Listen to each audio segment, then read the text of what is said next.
Okay, experiment number 3 out of 5 is the indigestion remedy experiment.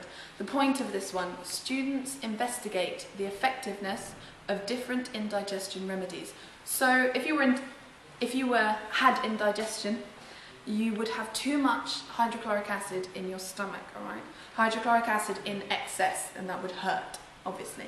So you need to neutralise that with an alkali. And the remedies are alkalis, okay? And what I've made up here are solutions of some different remedies. There's baking powder, sodium hydrogen carbonate, which remember I told you was ground up pearls, milk of magnesia and bisodol. You've all used these before in the lesson. Now sometimes, and in fact what is recommended, is that you use a data logger, a pH data logger, that measures pH as you go, alright?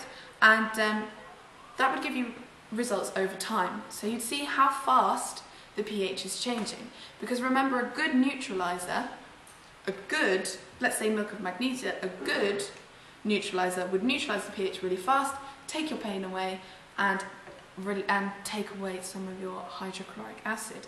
So a pH data logger would be very accurate. Unfortunately, we don't have one of those today, and I'm just going to use some universal indicator. But a question they might ask you is why would you use a data logger, for example?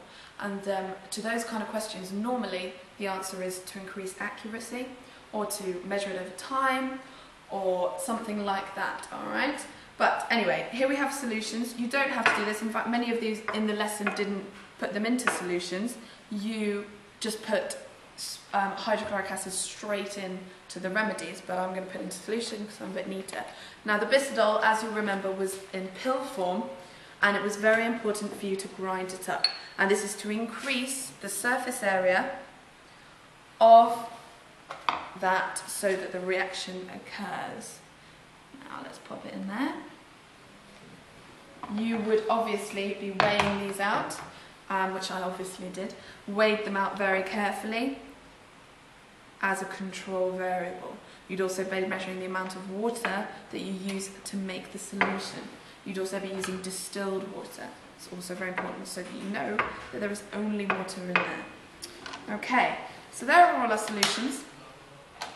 And what is next? We have hydrochloric acid, a measuring cylinder, guys, don't forget your measuring cylinders, and universal indicator. Now, remember that as we measure out things, we look at the meniscus, which is the dip in the measuring cylinder. I'm not going to do that right now because I'm in a bit of a rush. So, 10 ml of hydrochloric acid going into each solution. But first, we put a few drops of universal indicator. Now, with universal indicator, what we'd expect to happen is that each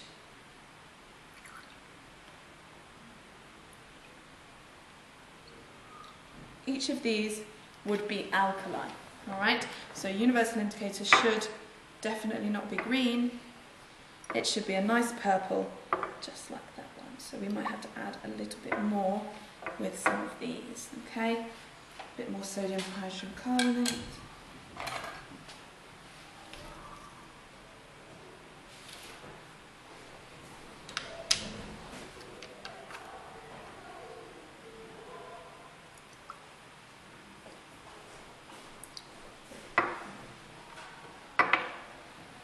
And a bit more baking powder possibly, that's verging on the wrong side.